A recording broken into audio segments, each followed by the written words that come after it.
Welcome back to the Previously On podcast, the podcast that reminds you why that one scene lives rent-free in your head. I'm Will, and I'm joined by my podcast co-host in chaos, Joanny. Don't forget to hit that like and subscribe button and hit that notification bell so you don't miss a single episode of Previously On.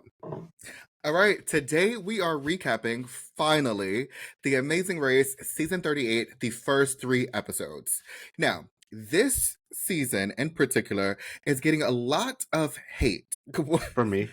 It's getting a lot of hate. And not only from Giovanni, but it is a lot of the fans, they don't like it. And I think it's because one, we're not getting the traditional like fight for like plane tickets, so we don't get to see that drama because majority of this is only in Europe. Mm-hmm. It is not majority, bitch. It's literally called European Adventure. Yeah, and then we have the whole season is teams from Big Brother. So there's no like normal Amazing Race teams. Everyone here, with the exception of their partners, have been on Big Brother. So why are we watching Big Brother on The Amazing Race? There's a reason I don't even watch Big Brother. Now they forced me to watch. I mean, Big Brother's not a bad TV show. It's just okay. I like Celebrity Big Brother, the UK edition. I really like that one. Regular Big Brother, I just can't get into it. I don't know. I don't want to watch people in a house that It's I a lot of don't know. Yeah, no, I mean, Big Brother has a cult following. Like, there's people who are diehard, like Big Brother fans. It's literally their fans are up there with like people who watch Survivor. I could tell you every single person who was won Survivor, every episode they've been on, like who is the best Survivor players. There's a whole like Big Brother wiki page that tells you who is the best players in Big Brother, who has like it's crazy. Yes. But Party. yeah, that's why people who are diehard Big Brother fans, they watch this show, they may actually enjoy it, and everybody who's diehard Amazing Race fans, they're watching this like, what is this? I don't like this. Me. And it's not that I completely dislike it. There is aspects of it that I do like. I mean, like at the end of the day, it's Amazing Race. It's fun to watch. For me, it's just I think they came in with a lot of previous baggage and a lot of previous history that I don't know anything about. So sometimes they'll be talking about each other, and I'm like, I guess. Right. And we're gonna break it all down. And so here, right, we're gonna meet the racers. So first we have Jack and Enzo was on Big Brother 12 and Big Brother 22, and he was a finalist on both seasons. He was also He was also on, it was called The Challenge USA, which was on, I think, CBS. He was on that, which was like a spinoff to the MTV's The Challenge. And then we have Natalie and Stephanie. And so Natalie was on Big Brother 18, but Natalie was also on MTV's The Challenge. And so what I like about Natalie is that I get to see the Natalie from Big Brother on this TV show and not the Natalie from The Challenge, because I was not a fan of Natalie on The Challenge. I don't know. It's something about going to MTV's The Challenge. It just brings a different side of you out. And I really didn't like her. I do like The Challenge. I don't watch it. Like I watch a couple episodes here and there, but I love competitive like shows like that. The Challenge is cute, but they are very, very, very toxic. And also slightly racist, but that's a story for a different day. And then we have Kat and Alex, and Kat was on Big Brother 21. So I broke up the racers based on like affiliations. So these 3 teams have no other affiliations besides their partners on their show. Then we get into the web of affiliations. And so if you are not familiarized with the Big Brother universe or the Big Brother lexicon, then watching this show, especially how the first episode started, you will be confused. So we have Jazz and Jag, which is a tongue twister because their names sound familiar, and it's like I think they're the same person and they're not the same person. So I have to look at the screen, I have to look at them to see who they are, and that's because they look so much alike because they're 1 year apart from each other. And so it's like, guys, you have the beard, they sound alike, they dress alike, they're both wearing the same colors, they're both saying let's go like 27 times an episode, right? I love them, but I sometimes get confused of who's who. Really? I know. I did at first. The first episode I was like, which one is which? But then I finally figured it out. It's the beard. The beards are different. Oh yeah, you actually are right. Yes. Jag has a neater beard. Jazz is a little bit more like untamed and scraggly.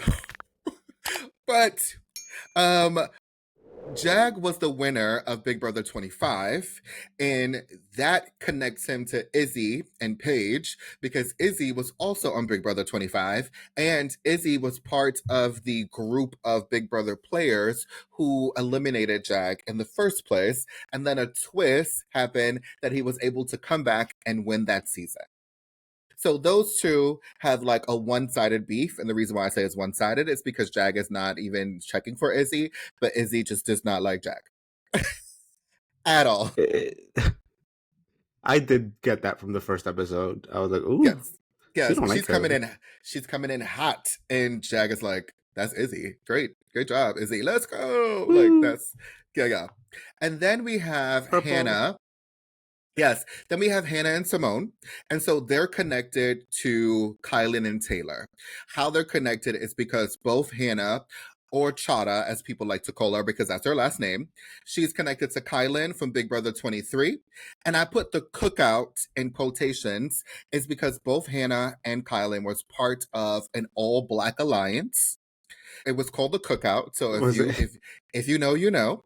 And so what I they love wanted that. to do was they wanted to ensure that a black winner won. So regardless, it was going to be two black people in the top two.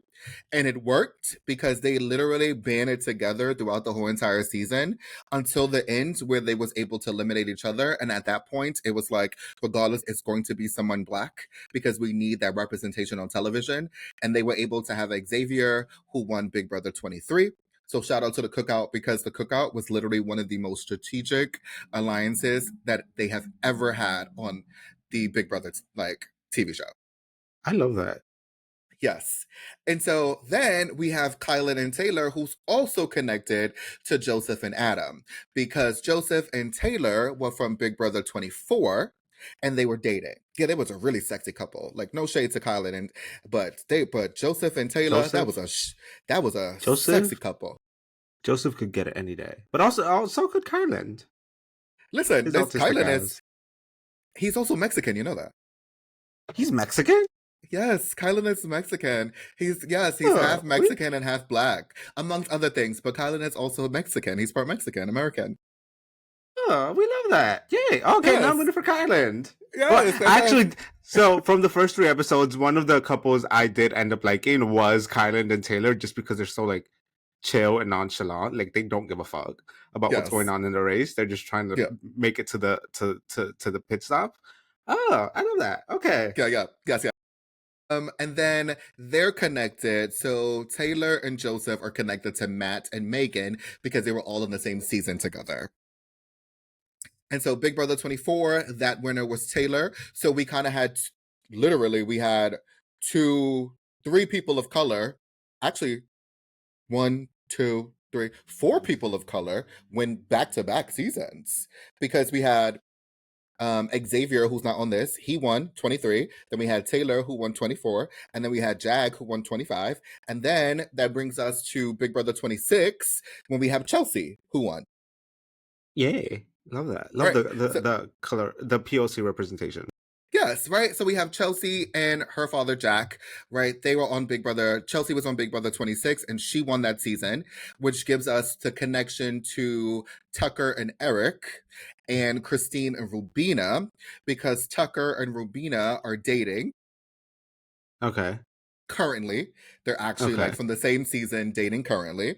Love Rubina, one because that's my grandmother's name on my mom's side, but also it's she's so funny. So that's my other favorite team. Those two girls are so funny. They're so chaotic, and so charismatic. I love them. Yes, and just I just love the sister dynamic between her and Christine. They're Hmm. so funny because she's like, Rubina's like, let me have my moment. And Christina's like, what happened? I just don't want to talk about it. Just let me have my moment. Don't even worry about me. Like, So dramatic. She's like, just drive, just just drive. drive. I'm gonna have my moment regardless. So let me have my moment. And then that brings me to Angela and Lexi, because they were also on Big Brother 26, Angela was, and she conspired to get Tucker eliminated. Yes. So Tucker does not like Angela. Again, that's a one-sided drama because Angela is not checking for Tucker at all, but Tucker hates Angela. I love So I love all this drama already. yes. So that is kind of the relationships between everyone that is playing. And so you have to have some of that context to really understand why certain teams are affiliated with other teams and why it feels like, oh, everybody is so buddy with what's Mhm. happening. Okay. Okay, this So, makes sense. I think you missed. Oh, never mind. Forget it. I was gonna say I so think you I, missed a couple, but it was in the previous slide. yeah, so the previous slide had the ones that's not connected with anybody. They're just running their own race. Obviously, they know people from Big Brother because once you play on the show, you know like the contestants from other seasons. But here is where the web comes in. Why it seems like when they were talking, you like, oh wait. I'm So that actually was saving this because this is helpful. yes. And so that is one reason why this season is different. The second reason is because episode 1 had everyone thinking, did my TiVo not work? Like, did I miss something? Did it, did I like lose a part of my connection? What happened? Because they were already racing by the time the episode started. Yeah, that was weird. I was like, wait, I think my TV skipped forward. I need to rewind. Like, why are they doing like a roadblock already? Yes. So in episode 1, it was called Two Worlds Colliding, and they started leg 1 in the Netherlands, and the location that they went in was Horn. I love watching The Amazing Race to get geography lessons. Love it because they always give me something. And I'm like, "Ooh, let me do this." I'm gonna be Um, completely honest. Half the time, I don't know what country they are. okay. Even though they say it, I'll be like, it just goes out my mind, and I'm like, oh wait, where are they again? Okay. And so they all of the teams had to do kind of like this pre-race competition to win the express pass. And if you are a fan of the Amazing Race, you know the express pass either makes your race or the express pass can break your race. If it's played correctly, it does wonders. And if it's played incorrectly, it does nothing. And we saw it last season. It was a waste of an express pass. Very big ways. Shout out to Jonathan and Anna. Love y'all, but that was a waste of an express pass. It was a You huge should waste. you should have just done the driver's seat. You gave yourself the least amount of race. You should have just done it. It was a waste of time, but I digress. And so this pre-race express pass competition, it was called ice bowling, and so they had to pretty much one team member had to push the other one to like knock over bowling pins. At first, I was like, why did anybody like put their hands out? But then I was like, wait, it probably was part of the rules that they couldn't do, and they just had Yeah, to like push with their body. I did see some of them like trying to twist it though once they got closer, so like they have more surface area to like hit the pins. And when I first saw the challenge, I was like, "Oh, this is easy." And then I saw the Mm-hmm. like, "Oh, yeah, they're like 50 feet off. This is not easy." Right. And so I was like, wait, I had the same like thought as you did. Like, wait, why they're not using their hands, why they're not using their bodies. But I'm sure that the rules said that you probably only had to do it the Yeah. way that you see it in the photos. And then afterwards, I was like, okay, that makes sense. Yes, it's easy, but they're not going to make it too easy at the same time. So we see that the winners of the pre-race challenge was Kylan and Taylor. So right off the bat, they are a strong competition because they won the express pass. And the last place team, they got what we call the hazard. But we don't know what the hazard is until obviously we get to see later. And that is Jack and Enzo, who those two brothers, hilarious.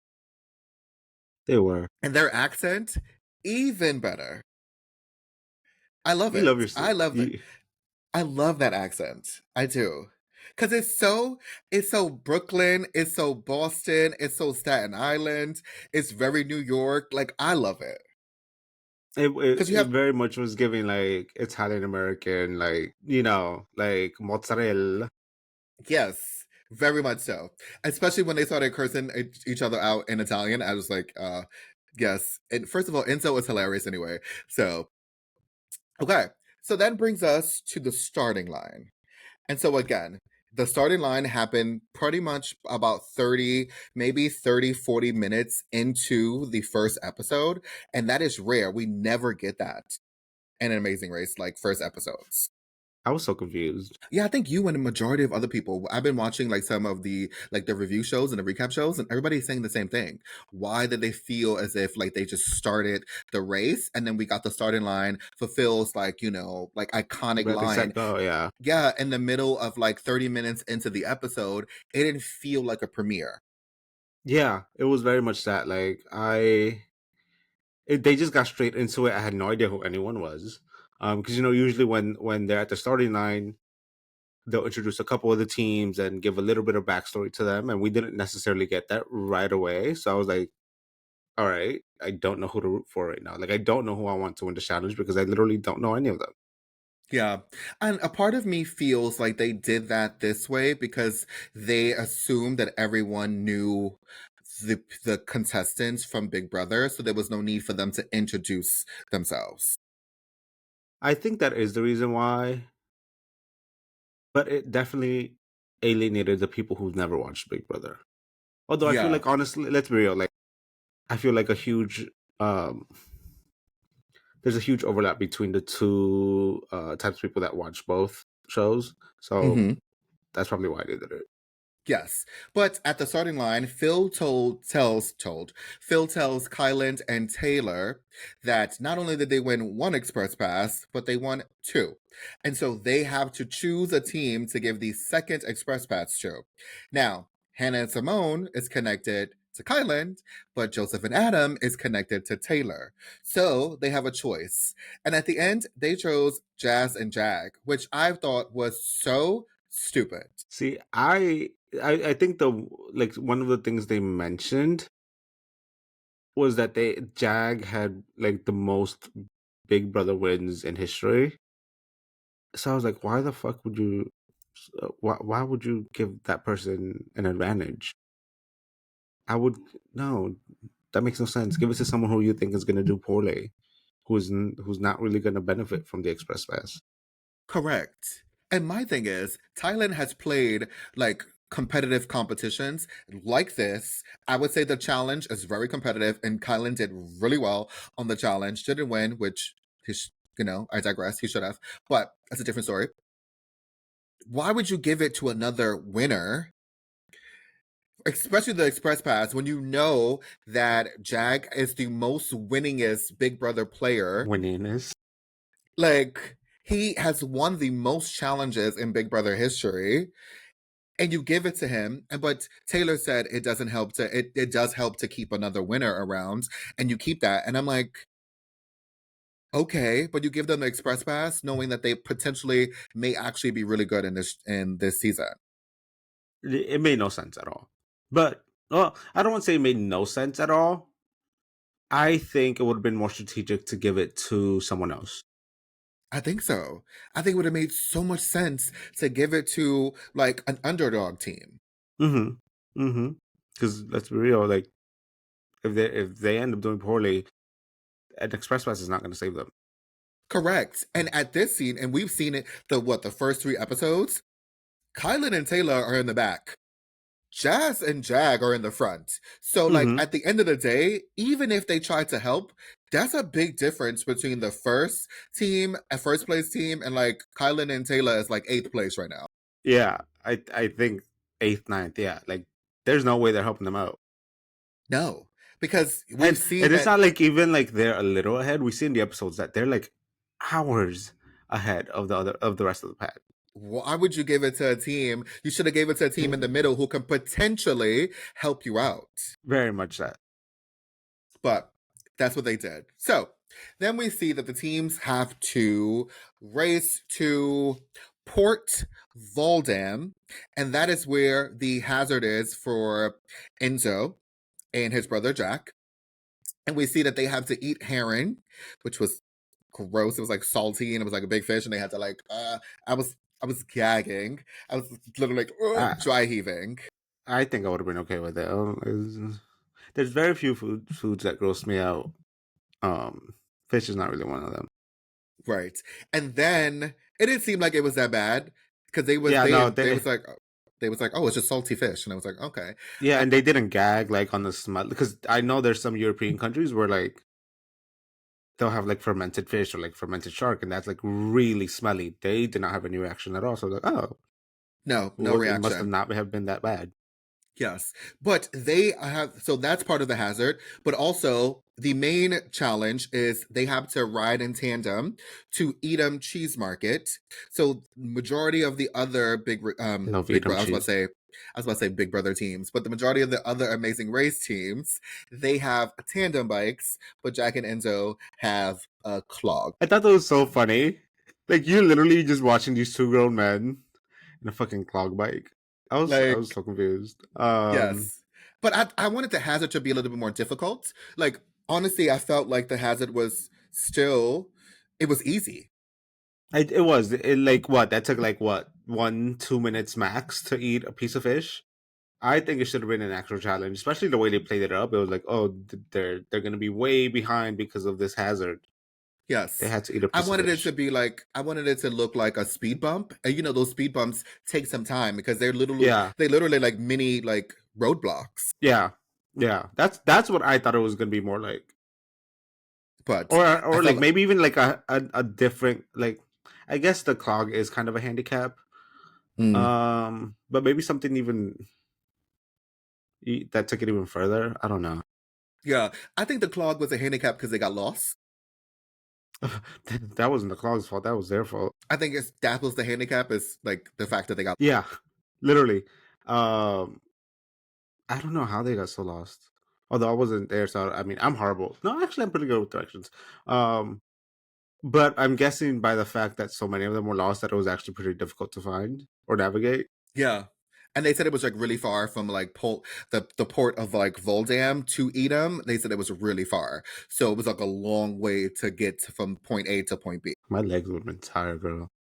Yes. But the actual challenge was at Edam Cheese Market. And so they had to stack like pretty much like blocks of cheese in it. And I thought it was really smart that some teams knew the mathematical equation that you start with the base and it's like a triangle, and then you get that, and it's like four, and then it's like three, and then two, and then one. And I was like, oh, that's smart. Like, you guys get it.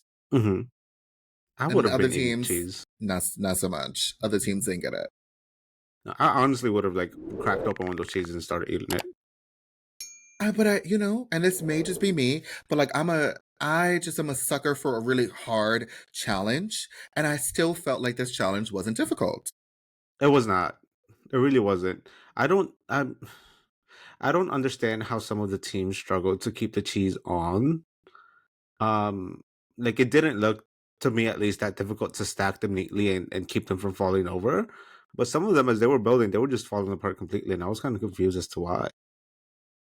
Listen, you got to keep it tight, keep it real tight, and then steady walking. Like that's it. But we say that because we are viewers watching the show, but you never know when you're in the race, you have your blinders on, and so you never know. All the logic goes out Yeah, the window. it does, as we've seen time and time and time again. Right, the smartest of the bunch always makes the dumbest decisions. But Hmm. pro tip, read your clue. Always read your clue. Yes. Okay. And so that brings us to the roadblock, which with the location I'm not even going to pronounce because it's something that I don't know how to pronounce that, but just know they're still in the Netherlands. I'm not. And I was gonna it try, was but never mind. no, and it was called Who's Feeling Fresh as a Daisy? And so here they had to go into this massive flower warehouse and match up based on the schematic, right? This diagram, the different flowers. I would have hated this challenge because some of the details were so small, and there's so many flowers that look so similar. I definitely would have had to do a couple rounds of this to get it right, and I would have been so You know, frustrated.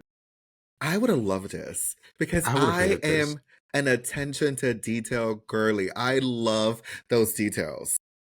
See, but I'm an overthinker, so like sometimes I feel like I would pick up a flower and be like, I think this is it, but wait, no, I don't think this is it because this is like a tone of yellow a little darker, like half a tone of yellow a little too dark. So it's probably not it. So let me go find again, and I'll probably run around the whole warehouse and be like, "Oh, I guess it was this one." Yes. See, with these challenges, the trick is to you have to pretty much look at like 4 different things. And I Hmm. think that's what it is, right? So like obviously you look at the color, it's very distinct characteristics. And I think that's with any detailed challenge, especially on the Amazing Race. You don't look at the whole entire picture, because if you do that, then you will get lost in the little details. You look at like maybe like 4 or 5 things that stand out in that picture the most. And then that's when you go, okay, they have those 4. And 9 out of 10 times, that's the correct like version of it. It's those one-offs where they try to trick you and they may have an extra digit or something on a finger, and it's like, oh no, and you'd be like, well, what am I missing? And then we get the like the fake out, and then that person probably gets eliminated. But the other times, it's right. Honestly, if I were ever to compete on the Amazing Race, I feel like it'd be one of these types of challenges that took me the fuck out. Yes, yeah. But we have Jess and Jack. Let's go. I think it's maybe like the 40th time they did it in the episode 1. But they were out there fairly quickly, and it was smart that they decided to work with Eric and Tucker, because like they were the first 2 teams there, so it makes sense. Hmm. But Kat, poor thing, she was having a breakdown. Poor thing. That would have been She me. was having a breakdown. And she was like, she can't do it, because by that time it was on a sensor, so like they closed the lights. So even though it was like daytime outside, but inside of the warehouse it was nighttime, because they want to make sure like the flowers get on like a growing schedule. And Hmm. so she was freaking out. She thought her life was over, and she thought she was going to get eliminated. I would have felt the same way, honestly. Girl, I was Having like, to having to pick out those flowers in pitch black with only like a little flashlight on your head, I would have been freaking the fuck out. yeah, I mean, but it's so to me again, because we talked about this, right? We talked about the first like 4 or 5 teams being in the front, and then everyone else being in the back, and there was such a drastic contrast between the first couple of teams going in there with the daytime, quote unquote, and then the other ones who had to have the headlights. Like it was crazy. It was like night and day, literally. And of course, to me, I was like, well, the people who have the lights, they are actually at a disadvantage, because if you're not going straight and turning your head to see the flowers, you're not going to be able to see this. No, and you could literally run past by one of the flowers needed. Right. You have the advantage with the lights because you're able to see all of that. And that warehouse is massive. It was huge. What he said, I think it was like 5 or 6 football stadiums. That is massive. It would Yes. take me 10 So, minutes to walk through one baseball stadium. The whole warehouse. Mhm. yeah, yes. But that brings us to the pit stop. So the pit stop was in Amsterdam. And the winners of leg 1 was Jazz and Jack. And unfortunately, Enzo and Jack, they were eliminated. But if you watch you watch the season, if you watch the episode 1, you could tell that Jack and Enzo was nowhere to be found. So like at the end of the day, like you already knew they was getting eliminated. They didn't catch up not one time in the whole entire episode. No, they were way behind, and it's a trend that we unfortunately keep seeing throughout the rest of the episode so far. Yes. Which brings us to episode 2. And so that is Mom's Gonna Have the Willies. And so leg 2, we went from the Netherlands to the Czech Republic. And so again, something that's also different from this season is that these teams are not taking a plane. Everything is either self-driving or taking trains, And which that's not the fun part of the Amazing Race. no, although I mean, I guess this episode kind of was a little dramatic in the sense that like one of the trains got canceled or something, and they got on the wrong train or they got off the wrong stop, and there was chaos. Yes. I was Which is confused, why we got honestly. I was like, I don't know which team is where right now. I don't Mhm. know who's in the lead. I don't know who's gonna get there first. I was confused. Yes. So we see that they have to take a train from Amsterdam to Prague. So the first group decided that they was all going to stick together, and they got off on the wrong exit. They were supposed to get off in Berlin, and they got off on the wrong Berlin, because it was probably like 2 different Berlins. And so that is where we get the train wreck alliance, is because it was like monkey see, monkey do. And everyone decided that, oh, I'm going to follow the next team. And then you see the team on the bottom where we have Kylan and Taylor, and obviously Kat and Alex, and Angela and Lexi. And that team, their train got canceled. I was so So, confused, honestly. Like literally trying to keep up with everyone and where everyone was. I was like, you know what? I'm just wait till they hit the challenges and then I'll know who made it. right. Essentially. And then you have my spirit animals because I wish I had as much patience and as much like blase, like, oh, just like blase da that they do. And that is Matt and Megan because they were in extremely last place and they were like, what's meant to be is meant to be. See, part of me wishes I could be like that, but then another part of me was like pissing me off because I'm like, how are you not stressed right now?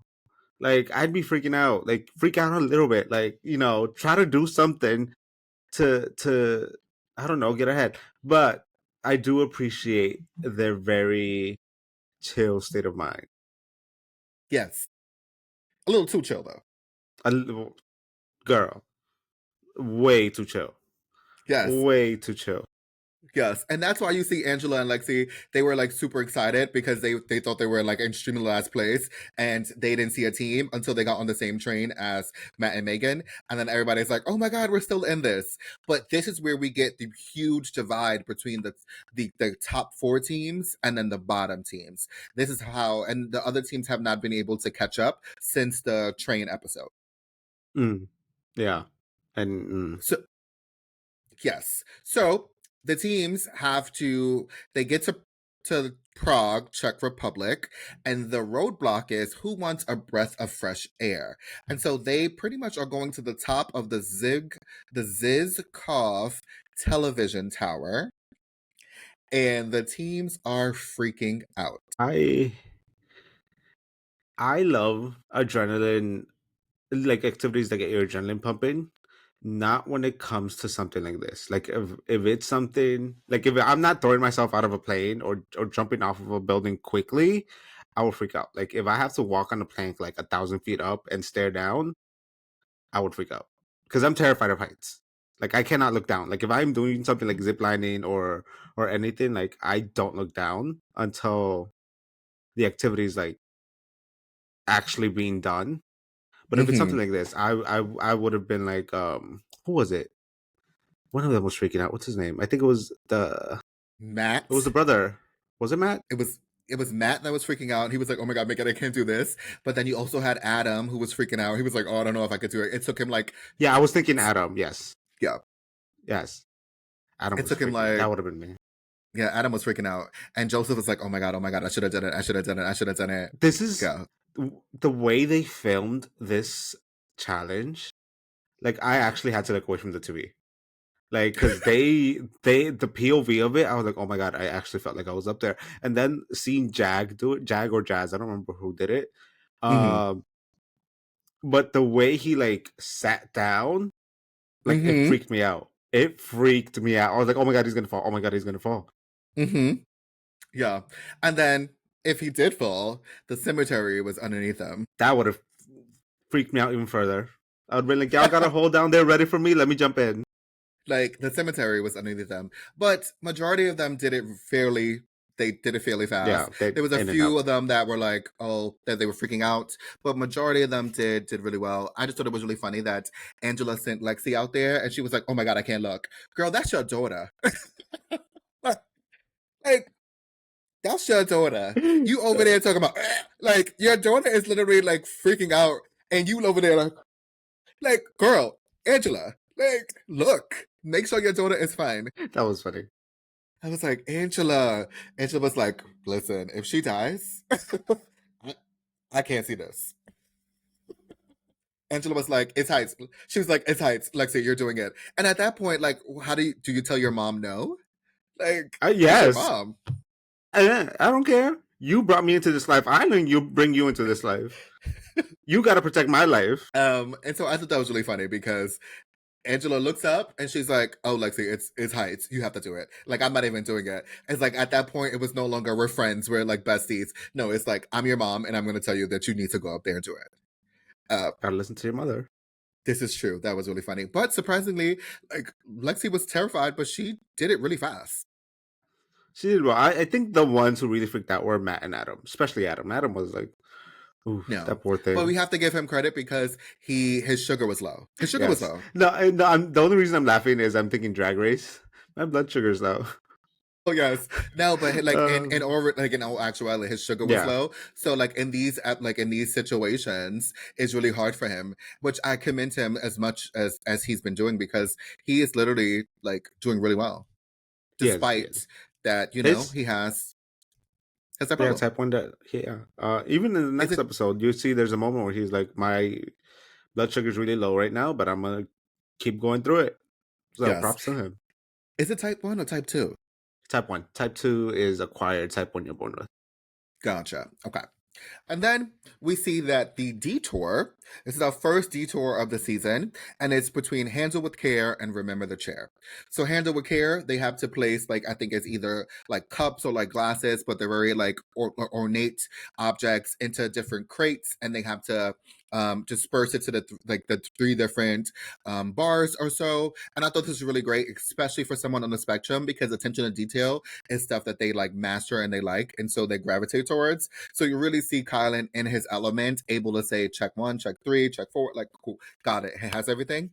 I love when I get to see like Kylan do Kylan Hmm. because it's such an amazing thing to watch.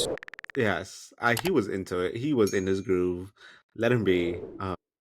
Honestly, it was kind of hot to watch. I love me some I like Kylan.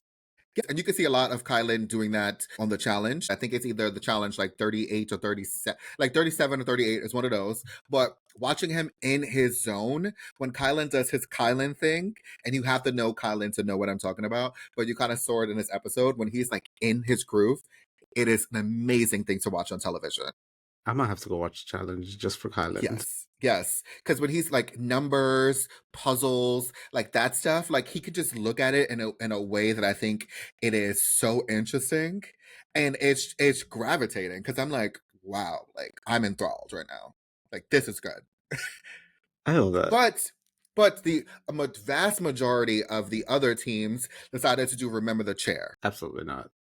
which they were like emblems or like flags or crests on the backs of chairs that they had to ask the the people, the patrons in the like the lounge or the bar, whatever it was called, what the names of those crests were, and then they had to recite that to the teacher.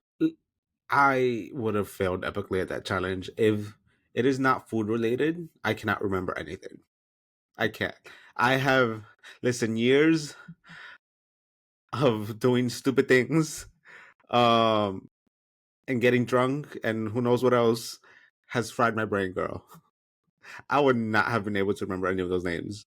Yeah, and you had to remember the names, but also remember in the correct dialect. Remember the correct dialect and the correct plaque, which we Yes. saw some of the teams ended up messing up.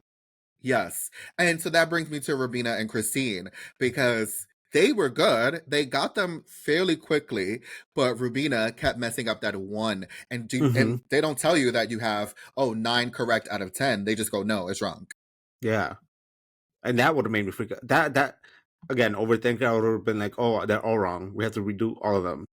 Right. Yeah. And that's when that attention to detail comes in because she was just looking at one of those and not looking at the fact that, the color was wrong or the crest was at a different shape. But those little ones is what adds up. But we see that Eric and Tucker got out there fairly quick, went all the way to the pit stop, came in fourth place at the pit stop to have Phil tell them, hi, you didn't do the detour, had to go back to the detour, did the detour, and then go back to the pit stop. And they were still fourth place. And they were still fourth place. Isn't I that love that. crazy? I know. And it's crazy how that's how far ahead they are of the rest of the pack. Wait, we forgot to add one important detail. They went and got fucking ice cream and still came in Oh, fourth. they literally walked to Phil on the mat, eating the little ice cream, and then they cut to them literally going to a shop and getting ice cream. I was like, what? I love that though. And still was able to come in fourth place. I love that. I wish I had that kind of attitude about life. Like that Like, tells you the difference in race times between the front of the pack and the bottom of the pack. mm-hmm, You have time to mm-hmm. go get ice cream. And if you are diehard Amazing Race fans, then you know time is something in the race that you do not have. And You so, sometimes it's literally seconds that will lose you the race. Yes, and we've seen teams lose the race because they went shopping. We've seen teams lose the race because they needed to pee, and we've seen teams lose the race because they needed something to eat. Mm-hmm. And then they're over here just chilling, getting their ice cream. Ice cream. But that brings us to the second pit stop of the season, and again, we have Jess and Jag winning, but Angela and Lexi were unfortunately eliminated. At this point, the top of the pack does not know who comes in the bottom of the pack. And there's a way that they found out, which I thought was really interesting. Did you catch it when they found out who got No, eliminated? no. Okay, we're gonna talk about it because I wonder if the audience found knew picked up on that because it was something that Eric said that I thought was really interesting. So, leg three is called, or episode three is called Cry and Rally. Shout out to Rabina for this. And so they had to self drive themselves to Kutna Ora. And that's obviously a city or a town in Czech Republic. Here is what pissed me off so much. When I tell you that I yelled at my TV because I was so upset, because never in my life have I yelled at a girl like this. Ooh, come through, Tyra. Why Jess and Jag waited for Stephanie and Natalie and Adam and Joseph to then drive themselves to Kutna Ora. If there's one thing I really don't like in The Amazing Race, is when it's very like kumbaya, my lord, and like they're all friends and we're helping each other out, like we're gonna get to the end together and whatnot. I hate that. It's boring. It's boring to me. Like I want to see you fight. I want to see you like compete for it, and I want to see like my favorite moments of The Amazing Race. It's literally when they're like seconds behind each other, and you don't know who's gonna take it.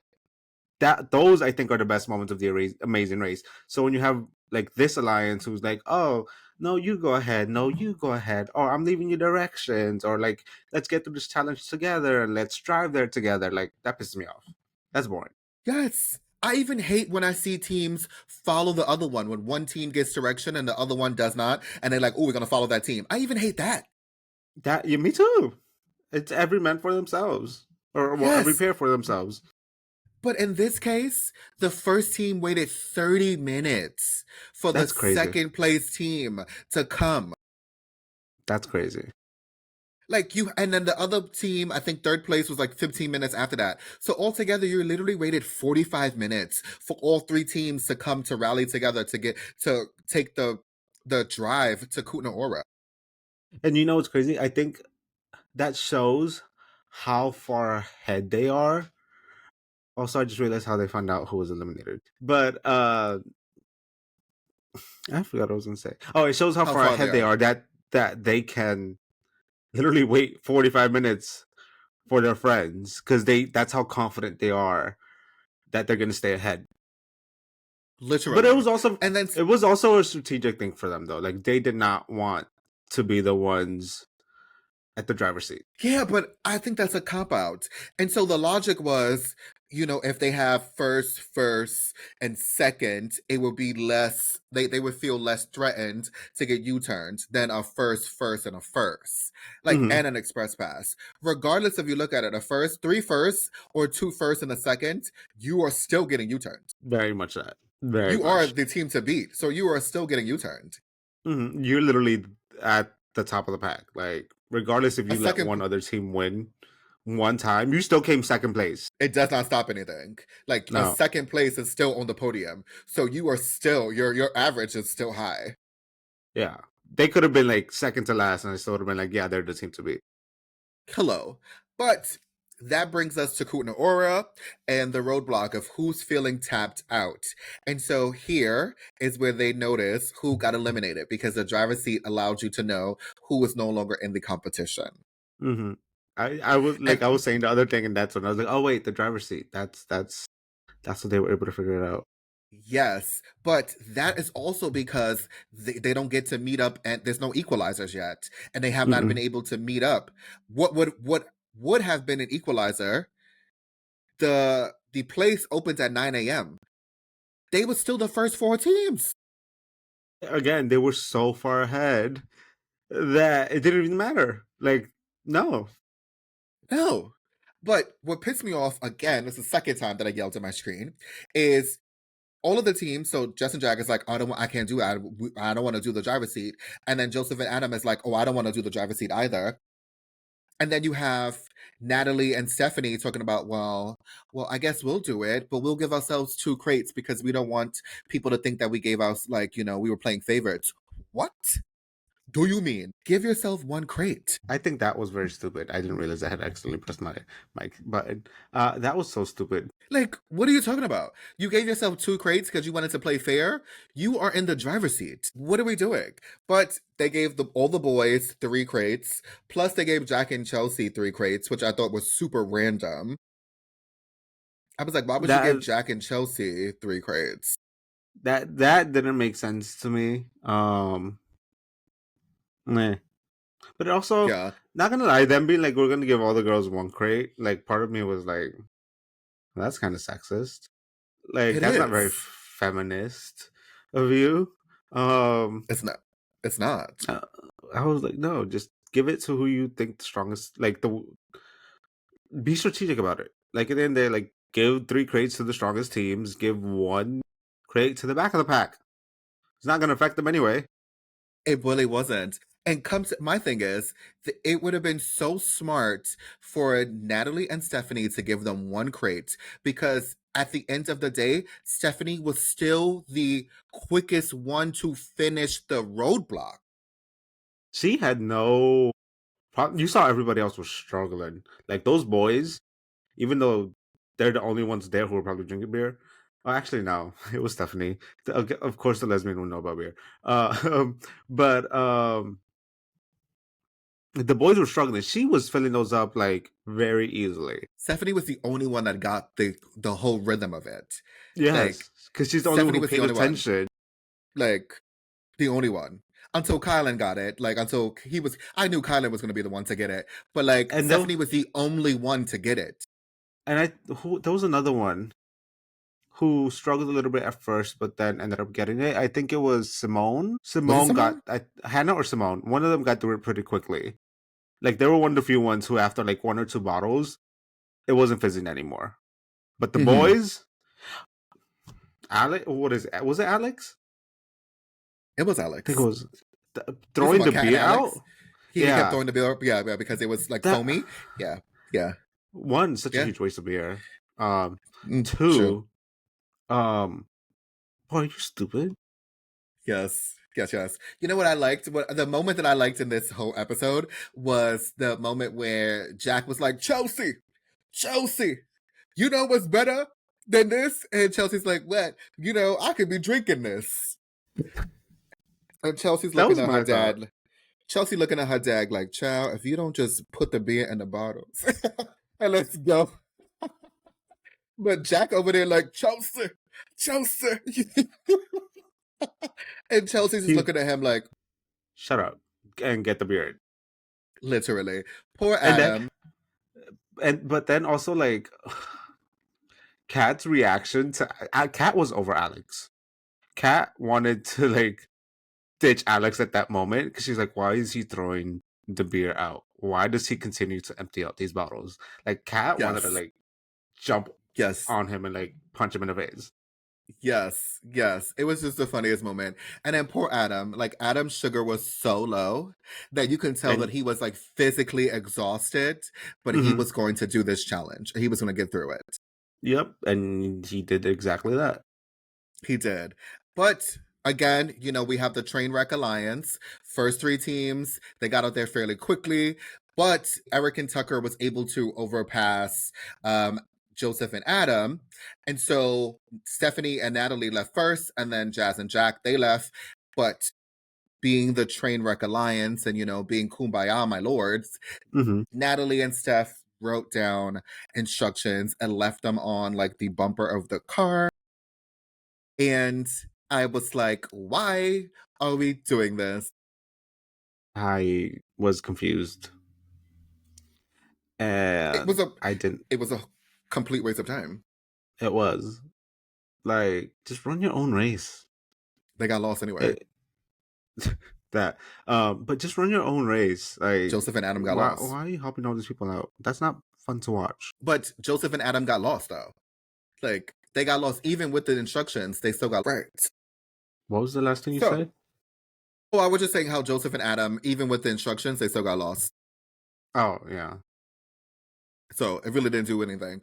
But then, so the teams, after they did that roadblock, they had to drive themselves to Novi Jewelry to get a second clue, but it wasn't an actual roadblock or a detour. It was kind of just like a route info kind of thing. Mm-hmm. And I think this was just the producer's attempt to because I think they knew that the first couple of challenges were easy. Mm-hmm. Yeah, it was. Wasn't even that difficult either, though. Like the teams got it pretty quickly. They did, and It then was a physically like exhausting challenge, yes.